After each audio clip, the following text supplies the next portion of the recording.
दोस्तों, मैं राहुल उपाध्याय आपका अपने YouTube चैनल में स्वागत करता हूं। दोस्तों, हमने पिछली क्लास में जो है संविधान के बारे में कुछ बेसिक बातें जानी थी। मतलब हमने संवैधानिक स्रोत जो भी कॉन्स्टिट्यूशन सोर्स हैं वो सारी चीज़ें देख ली कि हमने अपने जो देश से अपने देश के संविधान में कौन कौन सी चीज़ें ऐड की हैं अलग जो हमारे आस पड़ोस के देश हैं उनसे। ठीक है, आज हम जो है पूरा जो संविधान है इसके जो आर्टिकल हैं वो स्टार्ट करने वाले हैं। तो बहुत ही इंपॉर्टेंट क्लास है ये, क्योंकि इस आर्टिकल से यहाँ से क्वेश्चन बनते ही हैं। तो आर्टिकल बहुत ही महत्वपूर्ण है दोस्तों, तो उसे हम कंटिन्यू जो भी हमारे इंपॉर्टेंट आर्टिकल हैं उनको हम डिस्कस करते चलेंगे। ठीक है, तो आज बात करते हैं। आज मैं थोड़ी सी कुछ इसमें और बेसिक बातें बता देता हूँ तुम्हें। देखिए, संविधान में कुछ ऐसे वर्ड हैं जिन्हें समझने में थोड़ी प्रॉब्लम होती है, तो मैं पहले ही आपको बता दे रहा हूँ। एक तो हम यूज करेंगे इसमें बहुत ज़्यादा विधेयक। दोस्तों, विधेयक का मतलब है बिल जो भी संसद में पास होता है। ठीक है, इसके कुछ बेसिक बातें हमें जानना बहुत ज़रूरी है। अगर मैं विधेयक का नाम लूँ तो ये समझना कि भाई बिल की बात हो रही है यहाँ पे। ठीक है, दूसरे नंबर पे यहाँ बात होती है संसद की। तो बस एक बात ध्यान रखना, क्योंकि ये आर्टिकल है और आर्टिकल में हम इसके बारे में भी डिस्कस करेंगे, लेकिन इससे पहले संसद के बारे में जानना जरूरी है। देखिए, अगर संसद की बात करें तो संसद में वैसे तो दो सदन होते हैं। एक तो होता है लोकसभा और एक होता है दोस्तों राज्यसभा। लोकसभा को हम निम्न सदन कहते हैं, यानी कि छोटा सदन, निम्न सदन। और राज्यसभा को बोलते हैं हम उच्च सदन। ठीक है, और ये जो हमारी संसद है ये तीन चीज़ों से मिलकर बनी है। एक तो लोकसभा प्लस राज्यसभा प्लस राष्ट्रपति। ठीक है, इन तीन चीज़ों से मिलकर बनी है हमारी संसद। अगर यहाँ से क्वेश्चन पूछे कि भाई संसद में कितने सदन होते हैं, तो लोकसभा और राज्यसभा केवल दो सदन होते हैं। संसद किस किस से मिलकर बनी है? तीन चीज़ों से मिलकर बनी है, लोकसभा, राज्यसभा प्लस राष्ट्रपति से मिलकर बनी है। ठीक है, विधेयक अगर बात हो तो फिर बिल की बात होगी। जो बिल वगैरह पास होते हैं कोई भी कानून पास करने के लिए, तो वो चीज़ है यहाँ पे विधेयक। ठीक है, एक होता है वित्त। वित्त बहुत जगह यूज होगा ये शब्द। तो वित्त का मतलब है धन से। ठीक है, वित्त मतलब ये हमारे संविधान की लैंग्वेज है। अगर वित्त की बात होगी तो किसकी बात होगी? धन की बात होगी। ठीक है, तो ये चीज़ हम अब इसमें मैंने आपको ये चीज़ बता दी। थोड़ा सा इनमें बच्चों को कन्फ्यूजन होता है, तो इसके बारे में अब हम जान चुके हैं। अब हम यहाँ से आर्टिकल जो है हमारे जो अनुच्छेद हैं उन्हें हम डिस्कस करेंगे दोस्तों। ठीक है, तो इसको मैं रफ कर देता हूँ, इसके बाद में हम आगे चलेंगे। चलिए, अब बात करते हैं हम आर्टिकल की। दोस्तों देखो, सबसे पहले हम बात करते हैं ये जो संविधान है हमारा। संविधान में इसका संविधान का जो रक्षक होता है, संविधान का रक्षक जो संविधान की रक्षा करेगा, ठीक है, उसे बोलते हैं हम सुप्रीम कोर्ट, यानी कि इसे हम हिंदी में बोलते हैं सर्वोच्च न्यायालय। सुप्रीम कोर्ट आपको पता है हमारे देश में एक ही सुप्रीम कोर्ट है दिल्ली में। तो सुप्रीम कोर्ट है इसका रक्षक जो हमारे संविधान की रक्षा करेगा। अब इसमें हम बात करेंगे कि भाई मैंने आपको बताया था संविधान जो है हमारा वो 2 वर्ष 11 माह 18 दिन में बना। और इसे बनने में इतना समय क्यों लगा? क्योंकि हमने छोटी छोटी चीज़ें पिछली वीडियो में मैं आपसे डिस्कस कर चुका हूँ। हमने छोटी छोटी चीज़ें जो है अपने संविधान में ऐड करी है अपने पड़ोसी देशों से। अब इसमें क्या था कि हमारा जो संविधान था इतने साल में बना है और इसके बाद में इसे जो है अंगीकृत किया गया 26 नवंबर, एडॉप्ट किया गया इसे 26 नवंबर 1949 को।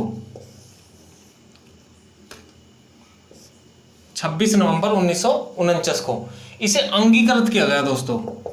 अंगीकृत क्वेश्चन यहाँ पर 2 टाइप से आता है कि हमारे संविधान को कब अंगीकृत किया गया, तो 26 नवंबर 1949 को किया गया था। इसके बाद इसे लागू कब किया गया, यानी कि पूर्ण रूप से स्वीकार किया गया इसे 26 जनवरी 1950 को। ठीक है, डेट याद रखनी है ये वाली भी। अगर अंगीकृत पूछे कि एडॉप्ट पूछे कि कब किया गया है, 26 नवंबर 1949। और पूर्ण रूप से इसे लागू कर दिया गया कब? 26 जनवरी 1950 में। ठीक है जी, यहाँ तक हमारा ये चीज़ कंप्लीट हुई। अब हम आगे बात करते हैं। देखो, अगर हम अपना मूल संविधान देखें तो यहाँ पर है हमारा मूल संविधान, यानी कि जब ये बना था संविधान तो इसमें क्या क्या चीज़ें थी। अगर अब वर्तमान की बात करें तो यहाँ पर हम थोड़ी सी कंपेयर करेंगे इससे, वर्तमान संविधान से, और जो मूल रूप से संविधान जब ये 26 जनवरी 1950 को बनाया गया था तब की। ठीक है, देखो हमारे संविधान में क्या है, हमारे संविधान में एक तो भाग है और ये अनुच्छेद उस भाग में क्या कर रखे हैं, उस भाग में ये जो है डिवाइड कर रखे हैं भाई कितने से कितने लेकर ये संविधान होंगे, मतलब अनुच्छेद होंगे कौन कौन से भाग में। ठीक है, और एक इसमें अनुसूची है और इसमें आर्टिकल है, तो 3 चीजें हैं इसमें। 3 चीजों के बारे में देखो, मूल संविधान में, हमारे मूल संविधान में ये हुआ था कि भाई इसमें जो अनुसूची बनाई थी, अनुसूचियों में भी कुछ मुद्दे दे रखे हैं। ठीक है, अनुसूची में कराऊंगा आपको। अनुसूची पहले मूल संविधान में थी 8 दोस्तों, अब वर्तमान में यदि देखें तो अनुसूची की संख्या होगी है 12। कितनी होगी? 12। अगर यहाँ पर हम भाग की बात करें तो भाग थे 22, लेकिन वर्तमान में अगर मोटा मोटे तौर पे देखें तो अब हैं 26। अगर हम अनुच्छेद की बात करते हैं दोस्तों तो अनुच्छेद है 395। अगर वर्तमान में इनकी संख्या देखें, बढ़ी हुई संख्या, तो लगभग 465 तक पहुंची है। ठीक है, अलग अलग किताबों में अलग अलग चीज़ दी हुई है, लेकिन लगभग ये मैं आपको बता रहा हूँ, पूर्ण रूप से ये मतलब नहीं बता रहा मैं आपको। ये जो अनुच्छेद है 395, लगभग जो इनकी संख्या है 465 हो गई है। अगर आपसे कोई पूछे कि भाई संविधान, हमारे संविधान में कितने अनुच्छेद हैं, तो अब भी आपको बताने हैं 395 है। 395 देखो ऐसा है कि केशवानंद भारती बनाम केस 1973 में हुआ था, तो उसमें ये क्या कहा था कि भाई हम जो है इसके जो संविधान है, संविधान में जो अनुच्छेद देती है उसके हम ढांचे को चेंज नहीं करेंगे, लेकिन उसमें जो है कुछ भी हम चेंज कर सकते हैं। तो चेंज करने का मतलब ये है कि उसकी जो आंतरिक संरचना है उसे हम बदल सकते हैं। तो इसमें क्या किया था इन्होंने कहा था कि अगर हमें कोई भी अनुच्छेद बढ़ाना है तो उसको हम पार्ट बनाएंगे, ना कि हम पूरे अनुच्छेद को क्या करेंगे, खत्म करेंगे। ठीक है, जैसे आपने देखा होगा, आपने थोड़ा बहुत यदि संविधान पढ़ा है तो आर्टिकल 19 देखा होगा आपने। आर्टिकल 19 में क्या है, 19 के बहुत सारे पार्ट बना दिए। जैसे 19 है प्रेस की स्वतंत्रता है, बोलने की या अभिव्यक्ति की स्वतंत्रता। ठीक है, बोलने की स्वतंत्रता एक तरीके से। तो उसमें क्या था कि उसमें 19 क 19 ख इस तरह से जोड़े हैं, ABCDE तक जोड़ दिए उसमें, तो वो वाले पार्ट। ठीक है, इस तरीके से पार्ट जोड़े हैं। पार्ट जोड़ के जो संविधान में अनुच्छेद की संख्या हुई है वो लगभग 465 के करीब में हो चुकी है। ठीक है, तो ये चीज है हमारे मूल संविधान में और वर्तमान संविधान में, ये अंतर है दोस्तों। ठीक है, और ये जो चेंज करने की प्रक्रिया है, मैंने आपको बताया था संवैधानिक स्रोत में ये शामिल की गई थी साउथ अफ्रीका से। आर्टिकल 368 है इसका कि अगर हम अपने संविधान में कुछ भी चेंज करेंगे, संविधान संशोधन आने वाले समय में, तो वो हम कर सकते हैं। उसका एक अलग ही आर्टिकल मतलब पार्ट बनेगा और उसके बाद में वो संशोधन में ऐड हो जाएगा। संशोधन मतलब चेंज करना, कि कौन कौन से संशोधन हमने किए हैं इसमें। ठीक है, अब हम चलते हैं दोस्तों आर्टिकल पे। ठीक है, ये कुछ बेसिक बातें थी जो मैंने आपके सामने डिस्कस करी है। अब चलते हैं हम आर्टिकल पे। भाई आर्टिकल, किस आर्टिकल में क्या बात कही गई है।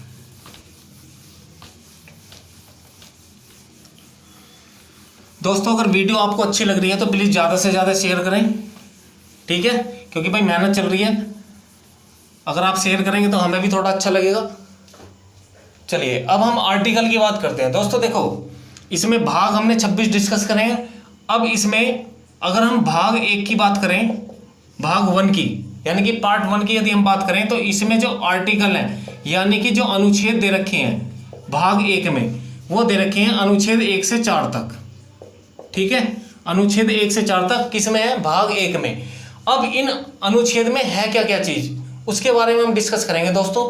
तो सबसे पहले हम जानते हैं अनुच्छेद 1। ठीक है, अब मैं आर्टिकल चलवा रहा हूं आपके। आर्टिकल 1 में क्या चीज है, किसके बारे में इन्होंने बात कही है। देखो आर्टिकल 1 जो है, इन्होंने कहा है भारत तथा इंडिया या भारत या इंडिया राज्यों का संघ होगा। भारत या इंडिया राज्यों का संघ होगा। देखो सबसे पहले हम बात करते हैं, मैंने भारत तथा इंडिया ही क्यों कहा। हमारे जो संविधान है, हमारे संविधान में हम जो हिंदुस्तान कहते हैं, हमारे संविधान में हिंदुस्तान कहीं भी लिखा हुआ नहीं है, सिर्फ 2 नाम है हमारे भारत के, एक तो भारत है और दूसरा क्या है, इंडिया। ठीक है, हिंदुस्तान तो हम इसे इसलिए बोलते हैं क्योंकि यहाँ पर हिंदू जो है ज़्यादा है और इसलिए इसका नाम पड़ गया हिंदुस्तान। और हिंदुस्तान जो नाम पड़ा है वो सिंधु से पड़ा है। ठीक है, वो ज्योग्राफी का टॉपिक है थोड़ा, मैं उसमें बाद में डिस्कस करूंगा। तो आपको बस ये ध्यान रखना है कि भारत का जो नाम है वो संविधान में केवल इंडिया है, ना कि हिंदुस्तान है। ठीक है, तो दो ही शब्द हैं। अनुच्छेद 1 के अनुसार भारत या इंडिया राज्यों का क्या होगा, संघ। इसमें दोस्तों 3 मुद्दे हैं। इसमें 3 मुद्दे कौन कौन से हैं वो जान लो। पहले नंबर पे तो ये है कि राज्यों का क्षेत्र, राज्यों का क्षेत्र, यानी कि हमारे जो देश है, हमारे देश में राज्य कितने हैं, कितने शामिल हैं। तो हमारे देश में राज्यों की संख्या अगर हम अब देखें वर्तमान में 28, पहले 29 थी। क्यों? क्योंकि दूसरे नंबर पे इन्होंने इसमें केंद्र शासित प्रदेश का क्षेत्र भी दे रखा है, केंद्र शासित प्रदेश। पहले 7 थी केंद्र शासित प्रदेशों की संख्या, तो स्टेट कितने थे, 29। और अब आपको पता है जम्मू कश्मीर को क्या बना दिया, केंद्र शासित प्रदेश। तो अब संख्या कितनी होगी, 9 होगी। ठीक है, तो इस तरीके से इसमें ये 2 मुद्दे हैं। और तीसरे नंबर पे एक मुद्दा और दे रखा है इन्होंने कहा है ऐसे क्षेत्र जिन्हें किसी भी समय भारत सरकार ने अपने में मिला लिया या अधिग्रहण कर लिया, तो वो किस में आएगा, आर्टिकल 1 में आएगा। ठीक है, ऐसे क्षेत्र जो किसी भी समय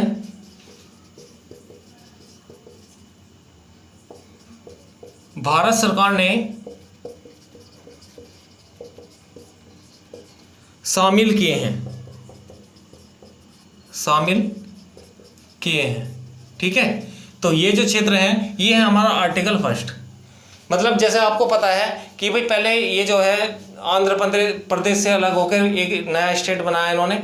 ठीक है, तो तेलंगाना जो है वो 29वां राज्य बना था। अब इसमें इन्होंने एक जो क्षेत्र है पहले जम्मू कश्मीर ऐड था राज्य के क्षेत्र में, अब उसका क्या हो गया, केंद्र शासित प्रदेश। तो इसलिए इसकी एक संख्या घट गई। ठीक है, तो यहाँ पर जो है 2 केंद्र शासित प्रदेश बढ़ गए, पहले 7 थी और अब कितने हो गए, 9 हो गई। तो ये है हमारा आर्टिकल 1।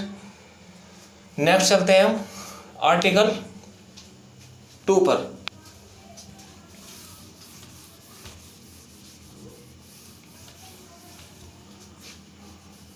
अनुच्छेद 2 की बात करेंगे दोस्तों। अनुच्छेद 2 क्या है, देखो ये जो अनुच्छेद 2 है इसके अनुसार जो सरकार है यानी कि भारत है, उसके पास में 2 शक्तियां हैं। 2 शक्ति कौन सी, 2 शक्ति हम देखते हैं इस आर्टिकल के अनुसार। पहली शक्ति क्या है दोस्तों, नए राज्यों को भारत में शामिल करने की शक्ति। नए राज्यों को भारत में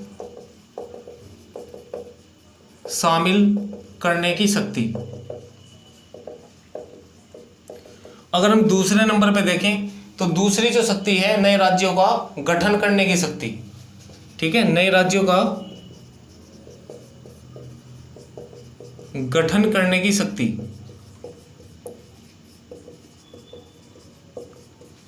इसमें दिया हुआ है। ठीक है भाई, नए राज्यों को भारत में शामिल करने की शक्ति।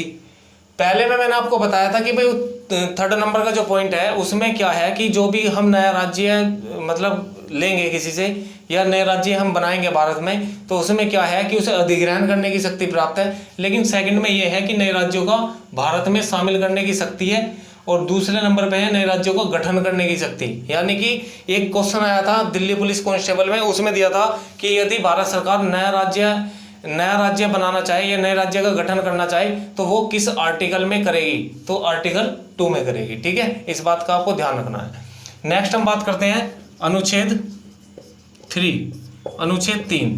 ठीक है, अनुच्छेद 3 में क्या है, इसके अंतर्गत संसद को राज्यों को पुनर्गठन करने की शक्ति प्राप्त है। फर्स्ट नंबर पे राज्यों का पुनर्गठन का मतलब होता है दोस्तों दोबारा से गठन करने की शक्ति क्या है, प्राप्त है। दूसरे नंबर पे यदि हम बात करें तो यहाँ पे राज्यों की सीमाओं में परिवर्तन, राज्यों की सीमाओं में परिवर्तन करने की शक्ति प्राप्त है, परिवर्तन या चेंज करने की शक्ति प्राप्त है। 3rd नंबर पे यदि हम बात करें, 3rd नंबर पे है किसी भी राज्य के नामों में परिवर्तन, किसी भी राज्य के नामों में परिवर्तन करने की शक्ति प्राप्त है, परिवर्तन करने की शक्ति प्राप्त है। देखो ये बात इन्होंने कही है, इसमें तो आर्टिकल 2 में और 3 में अंतर समझो आप। देखो नए राज्यों को भारत में शामिल कर सकते हैं, ठीक है, ये बात कही है, और इसमें जो है गठन भी होगा, मतलब एक तरीके से अलग ही, नाम भी अलग और जो है उसकी जो जगह है वो उसके नाम से मतलब उसका गठन किया जाएगा, एक तरीके से बिल्कुल नया राज्य, नया स्टेट बनेगा। थर्ड नंबर पे इन्होंने कहा है कि राज्यों का पुनर्गठन, यानी कि पहले से राज्य है और उसका जो है पुनर्गठन कर दिया गया, या तो उसकी सीमा थोड़ी बहुत बढ़ाई है ना, या उसका नाम में क्या करा है, परिवर्तन करा है। तो ये आर्टिकल 3 में है। ठीक है दोस्तों, आर्टिकल देखते हैं 4। आर्टिकल 4 की बात करते हैं, अनुच्छेद 4। अनुच्छेद 4 में ये है, इसके अंतर्गत जो है जो मैंने आपको बताया कि किसी भी राज्य क्षेत्र में को कमियां ज़्यादा करने की शक्ति प्राप्त है, या किसी भी राज्य क्षेत्र के नामों में परिवर्तन करने से संबंधित विधेयक, विधेयक मतलब बिल, किसमें पारित होगा, साधारण बहुमत से संसद में पारित होगा। देखो साधारण बहुमत यदि मैं नाम लूँ, साधारण बहुमत का मतलब है कि वोटिंग है 50% + 1, ये कहलाता है दोस्तों साधारण बहुमत। यानी कि एक चीज़ ऐसा समझो कि किसी भी क्लास में 100 स्टूडेंट्स हैं और 100 स्टूडेंट्स में एक मॉनिटर बनाना है, तो घोषणा हुई कि भाई अगर कोई साधारण बहुमत से बनेगा मॉनिटर तो वो मॉनिटर कहलाएगा। तो यानी कि अगर 51 वोट भी, 100 में से 51 वोट भी किसी के पक्ष में आती है तो वो मॉनिटर कहलाएगा। तो यही है साधारण बहुमत में, यानी कि 50% + 1, इस तरीके से ये साधारण बहुमत होता है। ठीक है, तो आर्टिकल 4 को हम समझते हैं। क्या है आर्टिकल 4? इसमें कहा है कि इसके अंतर्गत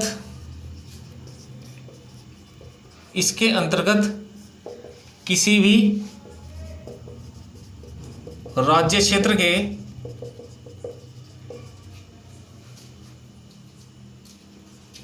नामों में परिवर्तन या उसकी सीमाओं में परिवर्तन करने से संबंधित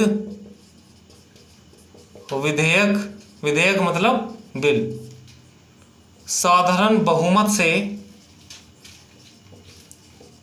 पारित होगा, संसद में पारित होगा। ये बात है दोस्तों आर्टिकल 4 में। ठीक है, तो ये जो हमारा भाग है, भाग 1 कंप्लीट हो गया, भाग 1। ठीक है, अनुच्छेद 1 से 4 हमने देख लिए हैं। और जिससे डाउट ना बचे, एक बार मैं फिर बता रहा हूँ कि आपको किस तरीके से याद करना है ताकि कोई डाउट ना हो। देखो आर्टिकल फर्स्ट में मैंने आपको बताया है कि भाई आर्टिकल फर्स्ट में क्या चीज़ है। आर्टिकल फर्स्ट में ये चीज़ है कि भारत तथा इंडिया राज्यों का क्या होगा, संघ होगा। संघ किस प्रकार से होगा कि इसमें जो है अब वर्तमान में कितने हैं, 28 राज्य होंगे। दूसरे नंबर पे 9 केंद्र शासित प्रदेश होंगे।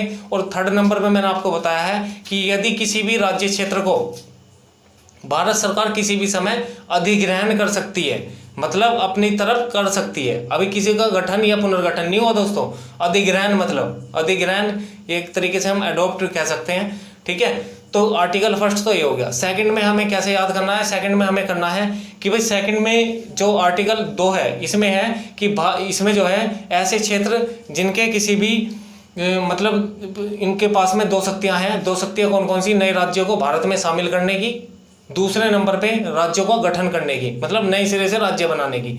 तो या तो इसके मतलब इसे शामिल कर लिया हो किसी भी स्टेट को, या उसके नाम मतलब उसका क्या कर दिया हो, गठन कर दिया हो, पूरी तरह से नाम चेंज कर दिया हो। कुल मिला के बात ये है, यदि भारत सरकार नया राज्य बनाना चाहे तो कौन से आर्टिकल के अंतर्गत बनाएगी, आर्टिकल 2 के अंतर्गत। ठीक है, तो ये बात है इसमें।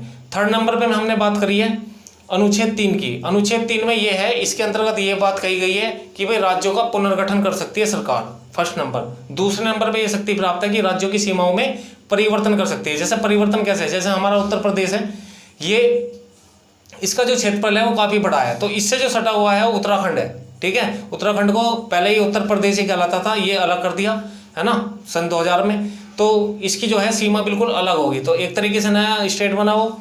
तो अगर हम उसकी सीमा को बढ़ाएं, यानी कि थोड़ी सी उत्तराखंड की सीमा अपने उत्तर प्रदेश में मिलाएं, तो वो किस आर्टिकल में आएगी, आर्टिकल आएगी 3 में। ठीक है, तो ये शक्ति प्राप्त है। फिर थर्ड नंबर पे किसी भी राज्य के नामों में परिवर्तन, भाई नाम चेंज कर सकते हैं किसी भी राज्य का, तो ये आर्टिकल किस में है, किसके अंतर्गत है, आर्टिकल 3 की। बात करते हैं चौथे आर्टिकल की। भाई जो 4th आर्टिकल है उसमें क्या बात है, अनुच्छेद 4 के अनुसार कि भारत सरकार या संसद किसी भी राज्य क्षेत्र के नाम किसी को कम ज़्यादा कर सकती है, किसी के राज्य क्षेत्र की सीमाओं में परिवर्तन कर सकती है, या किसी के नाम में परिवर्तन करने से संबंधित विधेयक, यानी कि आप जो फोर्थ है ये, इसमें बिल है, जो विधेयक है वो पारित होगा साधारण बहुमत से, किसमें, संसद में। ठीक है, इसमें बिल की बात की गई है। थर्ड नंबर में पुनर्गठन की बात की गई है, दूसरे नंबर में गठन की बात की गई है, और पहले नंबर में कि भारत तथा इंडिया संघ और केंद्र शासित प्रदेशों का क्या होगा, संघ होगा। तो इस तरीके से आप आर्टिकल ये 4 तक अपना कंप्लीट कर सकते हैं, याद कर सकते हैं। और दोस्तों इस संविधान को पढ़ने का फायदा आपको तभी मिलेगा जब आप अपने हाथ से नोट्स बनाएंगे। ठीक है, तो संविधान को मैं बहुत ही अच्छे से डिटेल से पढ़ाऊंगा, आपका एक भी क्वेश्चन नहीं छूटेगा, ये मैं आपको विश्वास दिलाता हूँ। ठीक है, तो अब जो है आर्टिकल ये आपके कंटिन्यू हो रहेंगे, आपकी अब जो आर्टिकल हम मतलब भाग 2 पढ़ेंगे वो नेक्स्ट वीडियो में देखेंगे। तो दोस्तों अगर आपको ये वीडियो अच्छी लगी है तो प्लीज़ ज़्यादा से ज़्यादा शेयर करें, लाइक करें, सब्सक्राइब करें। धन्यवाद, जय हिंद।